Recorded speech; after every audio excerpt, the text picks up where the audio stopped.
Okay, so our next talk by Zach is titled "You Can't Spell Devshell Without Hell." So let's welcome our speaker.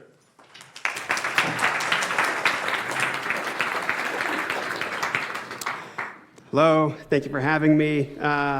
Like they said, you can't spell devshell without hell. My name is Zach Mitchell. I'm an engineer at Flox, and I work primarily on the CLI where one of our commands is Flox activate, which is very similar to NixDevelop in the sense that it puts you into a developer shell. So what we're going to cover today is, first we're going to dive into how NixDevelop works. Then what if we want more from it? So what if you want to use a different shell? What if you want it to be faster? That kind of thing. And specifically how that's implemented in Flox activate. And then you'll get this as we go along. There's not a dedicated slide for this, but you'll see why fish is objectively the best shell. And thank you. I see I'm among my own people here. Okay, so to frame this whole thing, I wanted to discuss very briefly kind of what is the purpose of a dev shell. So generally you have some dependencies, you want those to be found before anything else that's on your system, just natively. And so what does it mean to find it? So in my mind, the observable universe to your shell kind of consists of both the file system and the environment. And so if you can control those, you can control what is observable from your shell. And so the strategy here, both for NixDevelop and Flox activate, is to deterministically set the environment. That's where all the whole derivation machinery comes in. And then you can manipulate the file system via symlinks, also where derivations come into play. So we're going to dive into NixDevelop right off the bat.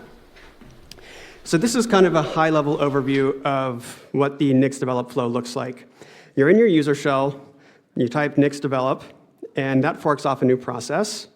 And what that process does is it obtains some kind of environment that's supposed to show up in your shell. We'll get into all the details for what that looks like in a minute. And then it's going to take that environment and create a RC script, run control, bash RC, that kind of thing. It's going to create an RC script to basically replace your shell's normal RC script. And once it has that, we're going to exec bash in this case.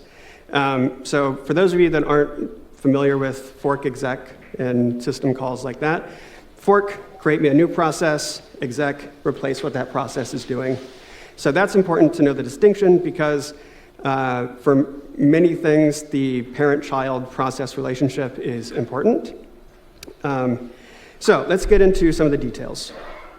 If you want to follow along in terms of seeing how this is implemented in code, I left these bullet points here so you can go explore for yourself. So we're not going to go look at these things today, but if you want to take a screenshot online or take a photo here to go follow that later, this is there for kind of self-directed learning. So we're going to start out with a bit of trivia, because this will show up in the design of NixDevelop, which is that Nix Shell and NixDevelop are primarily designed for debugging builds. They're not kind of designed from the ground up to be developer environments. And you can see that DNA because they both recreate the build environment of a derivation. And so you can kind of prove this to yourself by running build phase inside of a NixDevelop dev shell. So build phase is a script that is one of the many phases that happens during a Nix build. And so if you run that inside of NixDevelop, you'll see that it's defined to something. It probably won't work because you haven't run any of the preceding steps, but it is there. And so you can see that this is the Flox repository. I just did a NixDevelop there, and there's this huge error message because we haven't run any of the previous phases, but that shows you that build phase is defined there. Okay, so the first steps that happen when you run NixDevelop is that it kind of figures out what derivation you're talking about. So we're not going to get into those details, but say that you run NixDevelop foo, it finds the derivation that corresponds to foo. All right, so once you have that derivation, we're actually going to transform it. That's kind of the first meaty step in NixDevelop. So every derivation has a builder and a set of arguments to that builder. And so normally this is like some script Maybe you've defined it yourself, maybe it's from one of the Nix packages helpers, that kind of thing. But what we're going to do is we're going to replace those arguments with this other script called getinv. And so what this does is it basically exfiltrates the environment that would be present during that build. And so what it does when you build this derivation is it produces this JSON object that has a top-level bash functions key and a variables key. And inside of that, there are keys for every function that was defined, every environment variable that was defined, and then also for variables, it tells you what type it is. So this can be exported, it could be an array, it could be associative, blah, blah, blah, all that kind of stuff. And so it does this line by line, which is kind of cursed because JSON, notably not a line-oriented data structure, it is tree-structured. So if we look at the script, I've cut out a bunch to simplify it and give you kind of a high-level skeleton view. First thing it does is run setup from standard div. And basically what this does is it populates path, CMake, prefix, path, stuff like that. Basically all the stuff that makes your dependencies available in your dev shell. And then the next thing it does is it dumps out all the variables and functions, and then it will run this dump env script. And this is what constructs that JSON object line by line. Again, cursed because this is not a line-oriented data type. And so this is where we started getting into like the gnarly stuff, because this is kind of a simplified snippet from the part that is basically parsing bash function definitions in bash. Yeah, this is the tip of the iceberg. Yeah, so I mean, you can see we're doing like regular expression matches where, you know, for printf, like there's the colon for the JSON separator, which brings us to our first encounter with hell. You can't see this because it is too bright in here, but that's hell. And so we're going to see a bunch of depictions from Dante's Inferno. This is one of them. It gets worse if you look at the part that kind of parses the variables. Don't read this, but basically you can just see that it's more, and the previous thing was ugly, so more ugly, bad. We're doing this whole like exported var array associative and I guess unknown. I'm not sure what an unknown variable type would be in bash, but yeah, this is where we're kind of switching on those types so that we can enumerate them. Also hell. I like this one because it looks like Satan is pouting, which I would also do. So if you want to see the full JSON representation from your Nix develop shell, you can run nix print devenv with the JSON flag, and you'll see, you know, this thing that I showed earlier.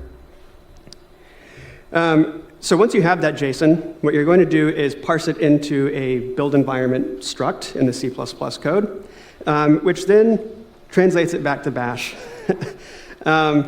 So once you have that, you're going to apply some transformations to that environment to kind of build up this RC script.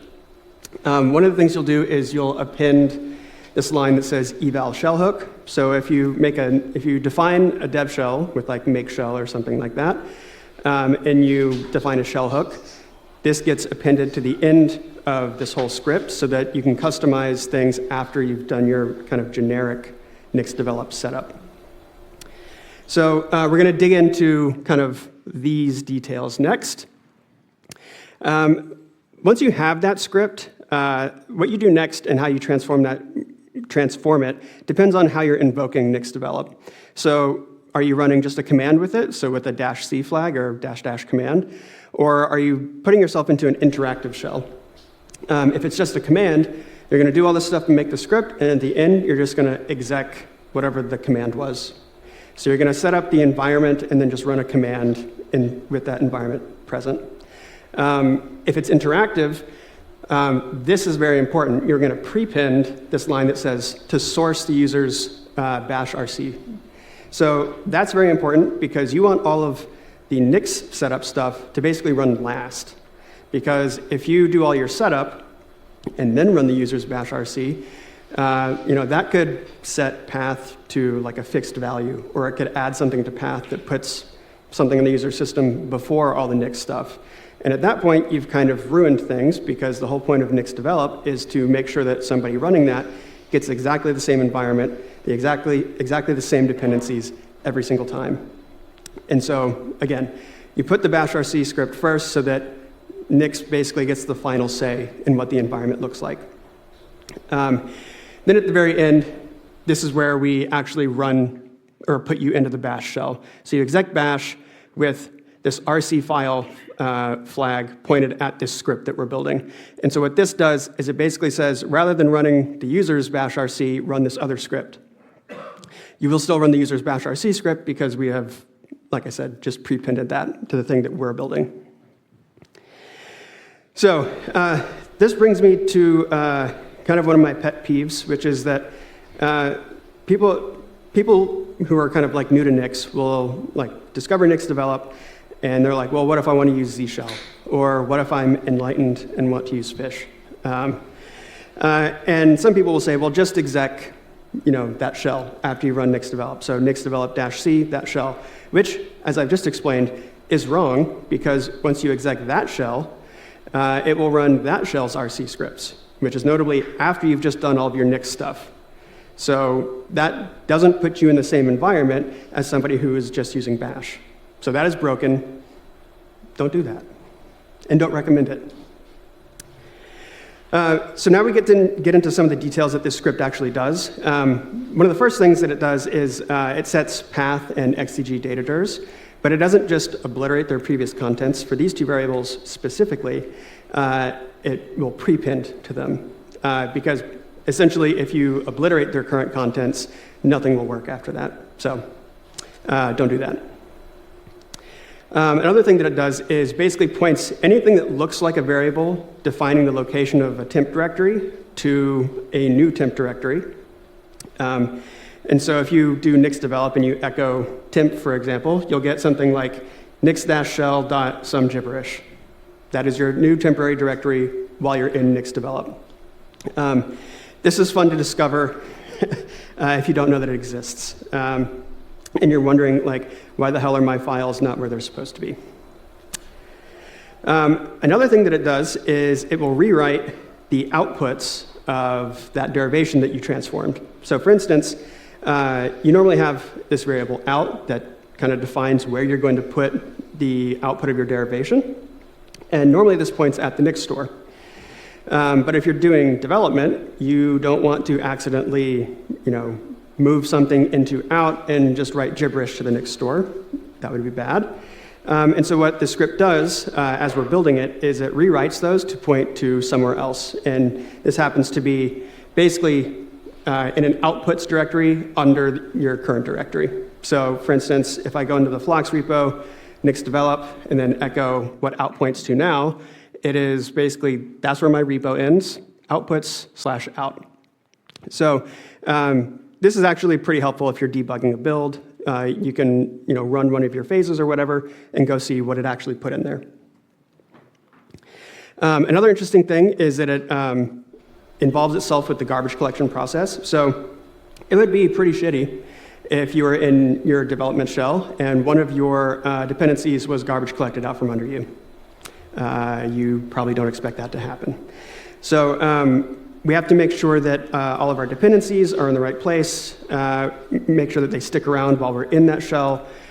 We also want to make sure that the script that we used to get into the shell doesn't get garbage collected. So the script sets this nix gc root variable to the store path of the script. And I submitted a whole second talk on the garbage collector. There is all kinds of stuff in there, including, yeah, there's a whole server in there that listens on a socket for anything. Yeah, well, why? Correct question. So we can talk about that later if somebody wants to know any cursed things about that. But one of the things that it does is it scans /proc on Linux, looking for anything that's currently running that has store paths, either open as a file descriptor or something like that. And so this function is find runtime roots. If you want to go peer into the abyss. And so if you want to see what the actual script looks like, you can run this nix print devinf command. So previously we saw that with the JSON flag. This, without the flag, gives you just the script itself. Another way to do this is to build the dev shell output of a flake and just go look at what its contents are. So now we get into Flox activate. So we prepared that script with nixdevelop. You exec bash with this RC file. That's honestly, having worked on Flox activate, refreshingly simple. Flox activate has a different set of goals. So we want the same reproducibility as nixdevelop, but we also want to support different shells. Currently we support bash, Z shell, fish, and TC shell. We also support 2 different closures. We support like a develop and runtime mode. So this is kind of similar to nixdevelop versus nixshell, where this runtime mode kind of just puts stuff in path. We also want faster activation. So with nixdevelop, currently you evaluate the derivation that puts you into that shell. And even if that is like cached in some way, it's still not super fast. So for the Flox dev shell, it is several seconds, which is not excellent. But we'll get to that in a minute. Additionally, Flox activate supports this idea of like layered activations. So you can activate multiple environments at a time. So this is cool for context switching. We also want to share some resources between activations. So say that you activate an environment in multiple tabs. There are some things that we want shared between those, namely services. And another thing we want to support there is when you close those tabs, we want those services to be automatically shut down. So finally, this is just kind of a nitpicky detail, but we want your path to be kind of tidy. So if you do a nixdevelop and then you look at path, you have a store path in there for every dependency that has like a bin directory, whereas with Flox activate, you have one directory. So this is the high-level flow for Flox activate. So there's a lot more going on here, so we're not going to be able to get into the same amount of detail. But contrast that with nixdevelop, Flox activate, nixdevelop, Flox activate. It's more complicated. At its core, it's doing something very similar, where you have your user shell, you fork off the Flox process, and then we exec bash. But this isn't the shell that we're going to put you into. Since we support multiple shells, we kind of separate the activation process into the shell agnostic parts and then the shell specific parts. So for the shell agnostic parts, we use bash here. And this uses a tool called Flox activations, which we'll get into in a little bit. That talks to some state that we keep around. This is basically just stored as like JSON on your file system somewhere. We also have this Flox watchdog process, which is kind of doing this monitoring to see, how many tabs you have open with this environment in it, so we know when to shut things down. This used to be called Klaus, after one of our coworkers' French bulldogs, but that was too much whimsy for some people. So RIP Klaus, lost but not forgotten. This also is responsible for shutting down your services. Let's get into it. One of the primary ways that this is completely different from nixdevelop is that everything is built ahead of time. So when you build a Flox environment, everything that's necessary to run your dev shell is basically already there. This is eagerly built when you run Flox commands that modify the environment, or if you manually edit your config file. We call it a manifest. This is just a TOML file. We'll see in a second. If you make manual edits to that, rather than going through the Flox edit command, we'll detect that and then rebuild next time you run any Flox command that needs it.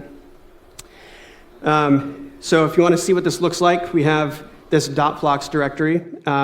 Inside of it, there is this manifest.toml. And then in this run directory, we have these 2 symlinks. People are moving the projector up there. We have these 2 symlinks, and these point to basically our 2 different closures. So this .dev points to the kind of nixdevelop style dev shell, and then run is the more nix space shell. I don't know how you're supposed to say that in a more elegant way other than Nix space shell and Nix dash shell. Somebody inform me at some point. Okay, so if we follow those symlinks into the store, we see this. This is the contents of your environment. And so another primary way that this is different is that we basically recursively merge your entire closure into this directory. So for instance, this bin directory is the merged bin directories of the entire closure. Same thing for lib, share, include, etc. And then there's a few other things that we kind of sprinkle in here for our own purposes, namely this activate script, which is kind of, somebody's having fun next door. This activate script and then some kind of like helper scripts to go along with it. So this is what gets run when we kick off Flox activate. So when I talk about immediate activation, what do I actually mean? So basically what I'm showing here is a comparison between running the true command by absolute paths, so that there's no shenanigans about running shell built-ins. So first with Flox activate, and this is in fish, and that takes 50 milliseconds to basically put me in the shell, run the command, and then get back out. So doing that without activation, just running it in my normal fish shell, takes 16 milliseconds. So that's a difference of 40 milliseconds for Flox activate, much faster than a few seconds, right? So that's pretty nice, and one of my favorite features. And this is what basically building things ahead of time allows you to do. So like I said, there's no evaluation on the way to activation, and depending on what your dot files look like, the rate limiting step can be either Flox or not Flox, depending on what your dot files look like. And so 40 milliseconds is kind of quick enough. It's not zero, but there's low-hanging fruit there that we can trim some time off of that if we feel like it's a priority. And so I figured that all out kind of by writing a profiler, as you do. So I wrote this with BPF trace to track fork and exec and exits. And it's broken in various ways, so it's not super useful at the moment. But basically what this does is it spits out mermaid syntax for Gantt charts. And that looks like this. And so one of the weird limitations of mermaid syntax is that the smallest possible time that you can represent is 1 millisecond.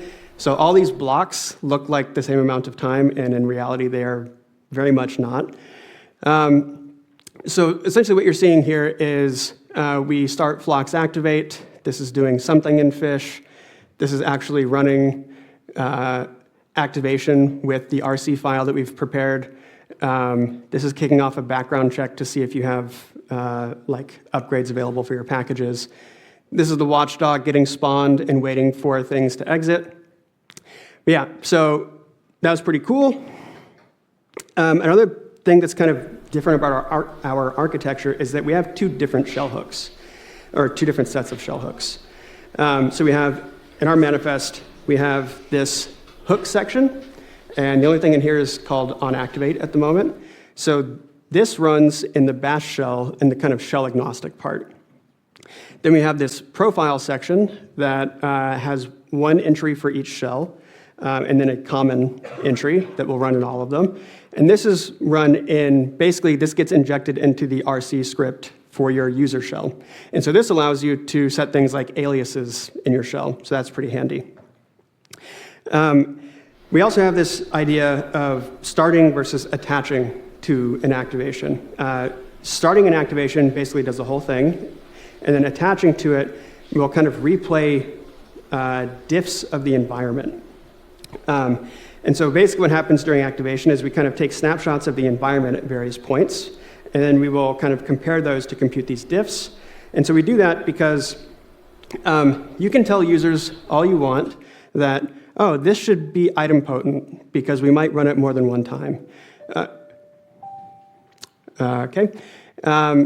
Same thing with this. You can tell users all day this is idempotent, or it should be idempotent, so write it a certain way, and they won't.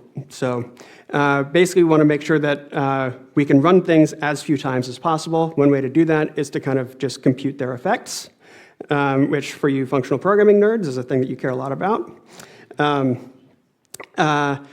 But yeah, so we take those snapshots and we can apply them. That's what kind of attach means. So if we come back to our diagram, the next thing I think we're going to look at is, this watchdog. So like I said, we want to keep track of essentially how many instances of an environment are active right now. So basically, how many shells do you have this thing running in? And that is the job of Flox watchdog. Like I said, activation state, this is kind of where we store all those snapshots of the environment and their diffs.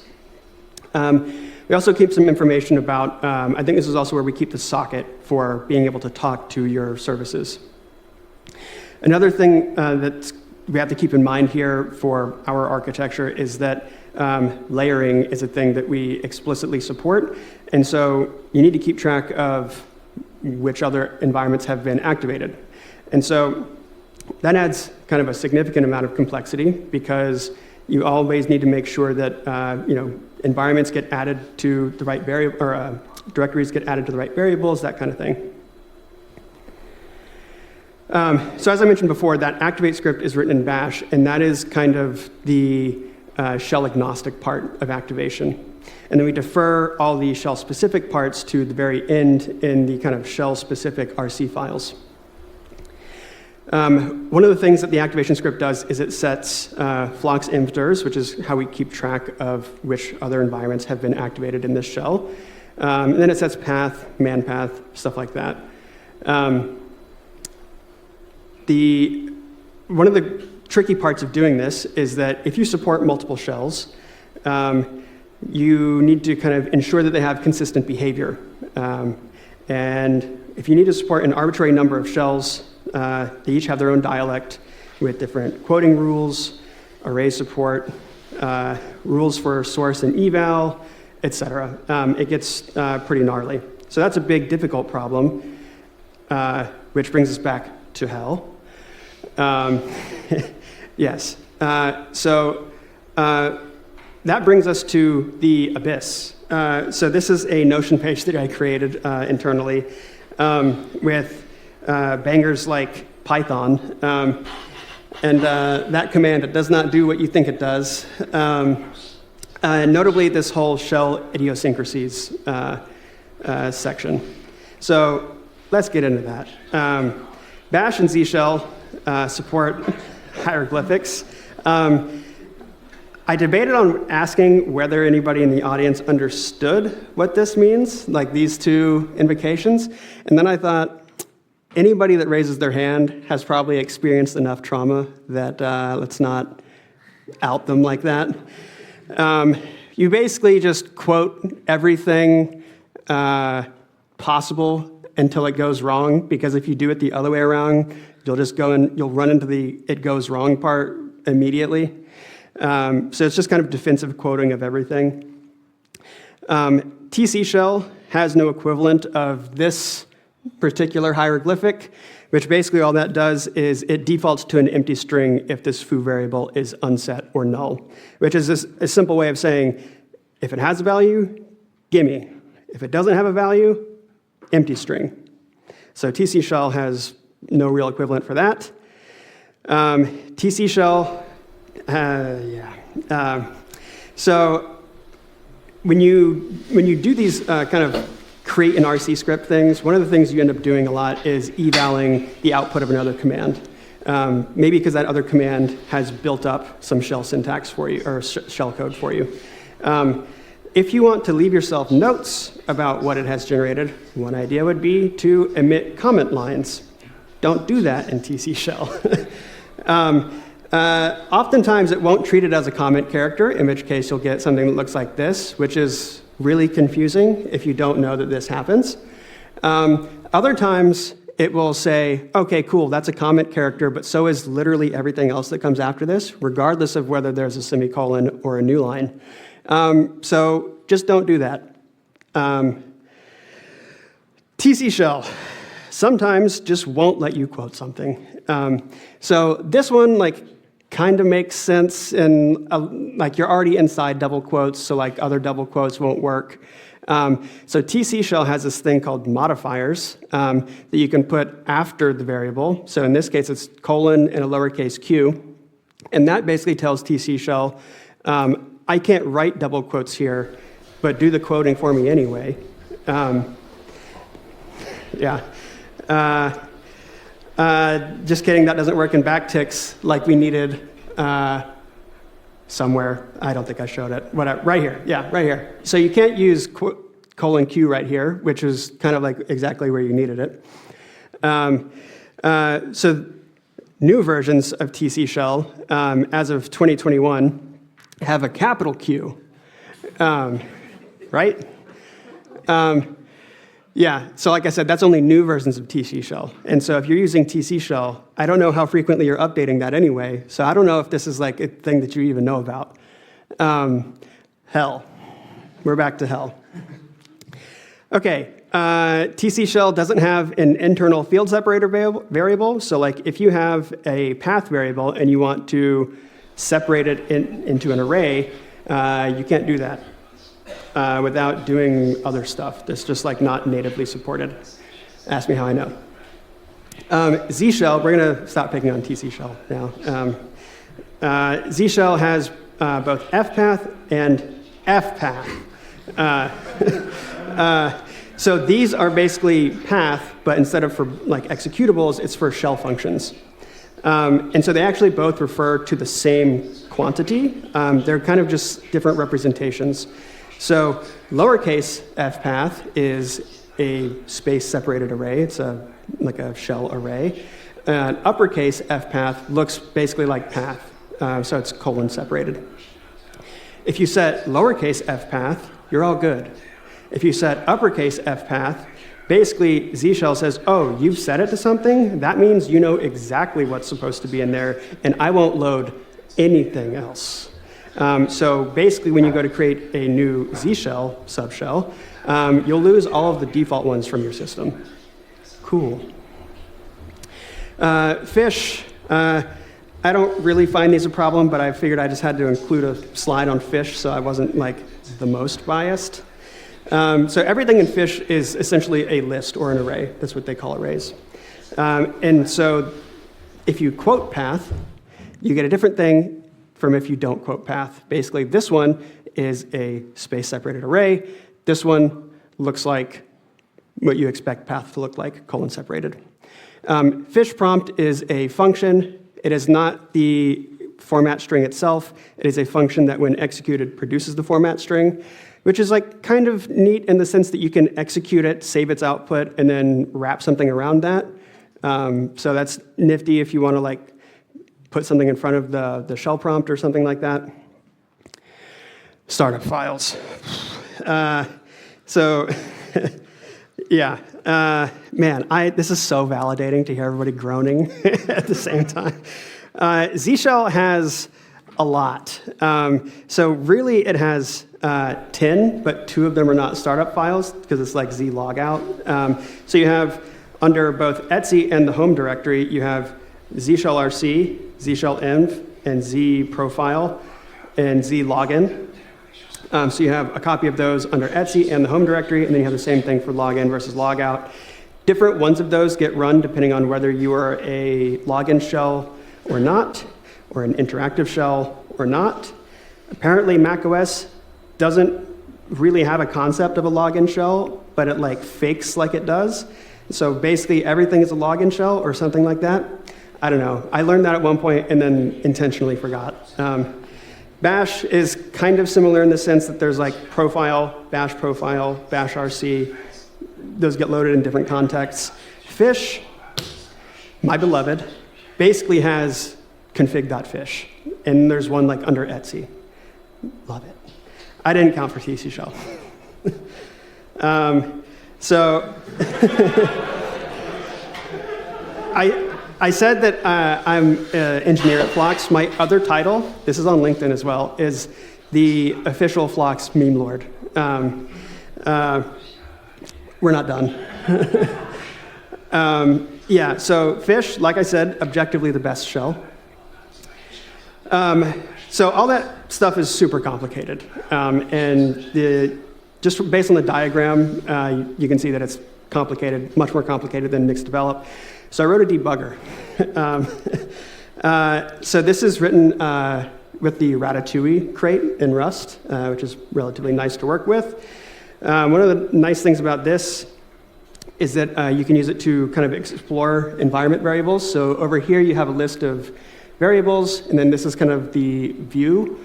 So the default is just viewing it as a raw string. And another thing you can do is split it so that you can kind of peek at these individually. So that's nice if you're like, wow, my brain kind of glazes over when I see that. What if I wanted to see it in a way that I could actually interpret? Wow, that's cool. Okay, that's first in path. Oh, I forgot. This also has the ability to walk a stack trace in your shell. Shells have stack traces. Did you know that? You do now. It's also kind of broken. You can see that the screen is like kind of corrupted here. I don't know what that's about. But this is kind of cool because you can go see like, okay, I was in that file on this line, this file on that line, blah, blah, blah, blah, blah. So it's cool when it works. Okay, back to Flox Activate. So I mentioned that this is complicated to do consistently across many different shells. So the big difficult problem doing that all consistently, the tractable problem is to implement the business logic in as few languages as possible. So we have bash for the shell agnostic parts, and then we have this other tool, Flox Activations, where we need to do something kind of consistently across multiple shells. And the nice thing about that is that problem kind of reduces to emitting variable exports or source this other file. And that's pretty consistent across shells. There's different syntax, but the semantics are pretty similar. So like I said, this is that Flox Activations tool. We have a couple of functions in here. Basically, this acts as as closely to a pure function as possible, intentionally, so that it's kind of easier to debug. So here we have basically set environment directories. You tell it which shell you want to emit syntax for. This one is saying basically fix up path and man path. We don't have time for this, but man path has its own monster of where you put colons. Oh boy. So if you want to debug something that's happening in that activation script, you can just run Flox Activations directly. So for instance, if I want to see what it's going to do for path and man path, I just say, okay, tell me about bash, pretend that that's an environment directory that I already have activated, pretend like that's what path already looks like, pretend that man path is empty, and then it just prints out this, because it's going to source that output in our bash shell. So that's really nice for being able to kind of divide and conquer.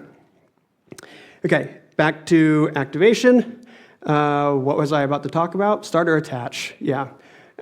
So this is kind of going back to this activation state.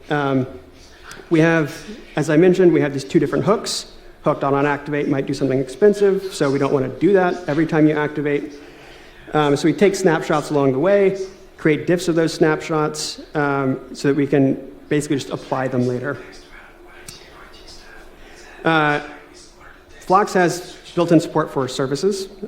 So this is like a database, web server, whatever. You define this in your manifest, basically just like a command. The thing that's responsible for shutting them down is that watchdog that I mentioned earlier. And this is also hell. So it turns out to be surprisingly difficult to find out when a process has terminated without race conditions, and actually not just race conditions, but also actually finding out. So if you just Google this, or whatever your search engine of choice is, you'll see recommendations for like kill-0, which is wrong, because it doesn't really differentiate between running processes and zombies.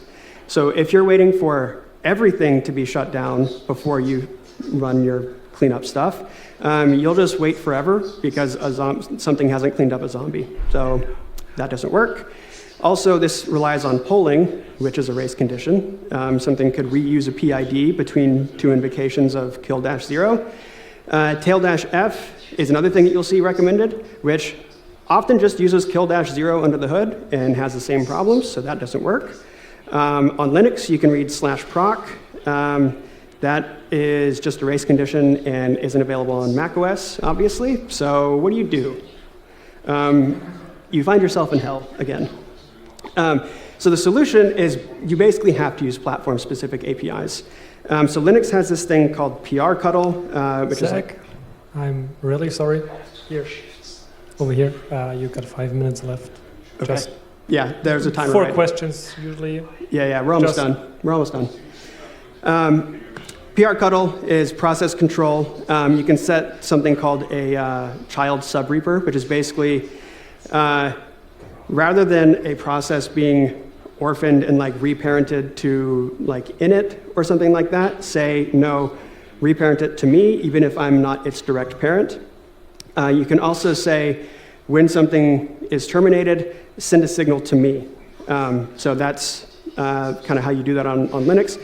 On macOS, you have KQ, which is used for all kinds of things, but one of the things you can use it for is you can subscribe to exit notifications. And that kind of corresponds to just polling a file descriptor. And there's no race condition with that poll because the events are written to that file descriptor, so you basically won't lose them. Finally, you prepare that RC file. This looks kind of similar to the NixDevelop case, but we don't have time to go into like all the specific details. I mentioned that Z-Shell has 1 million startup files, which makes it very annoying. But that's where we'll leave things. Thank you for your attention. Thank you for validating me and my pain. If you want to find out more, you can reach me at these links. You can find Flox up there. Thank you for your attention.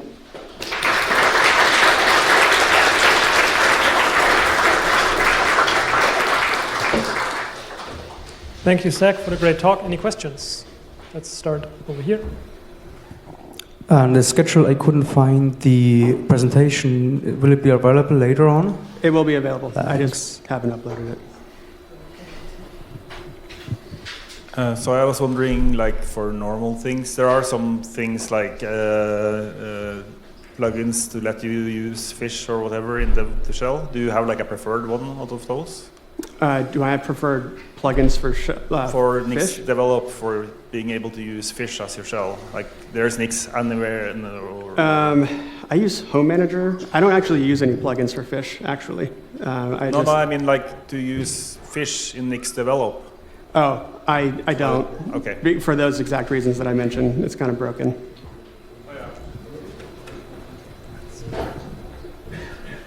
Hey, thanks for the great talk. I was kind of curious on 2 things. One, if there was Flox support for Durem, such that you can like just CD in, and the other one was the Durem does have like a use Nix and use Flakes, and you could still use fish. I was kind of curious if you had any idea on the differences between that and Flox. So I don't use Durem, so I don't know that I can speak to a lot of the details. I do know that it causes some breakage with Flox in some cases, because I think one of the ways that Durem works is it kind of takes environment snapshots rather than like running a script every single time, something like that. I could be wrong about that because I don't use it, but that's caused us some problems in the past. But we have an open issue about this on GitHub to have better support for it, so it's something that we're aware of. Cool, thanks. Any more questions? No? Oh. Might we see more shells later on in Flox, apart from those that are currently supported? Sorry, could you ask that again? I couldn't hear. Might we see more shells apart from the 4 that are currently supported, like maybe new shell support if it eventually stabilizes? It's something that we've heard about. Like people have asked us about new shell specifically. I don't know, like on an infinite timescale, yes, we will support other shells, but I don't know where that lands on the roadmap because. Supporting activation, like Flox Activate, turns out to be kind of one of our main maintenance burdens. So adding a new one, especially one that's not like super duper widespread, is kind of tough. So even fish is this pains me to say, but is way less popular than either Bash or Z-Shell. Those 2 are kind of like almost 50-50 in terms of usage from what I've seen. Fish is like a few %. I do what I can, but I can't do that much. All right, thank you. Any more questions? But we are almost out of time. One more? No? Oh, yeah, sorry, no, we're not going to make that. Then thank you for the great talk. Let's give a round of applause for Zach. Thank you.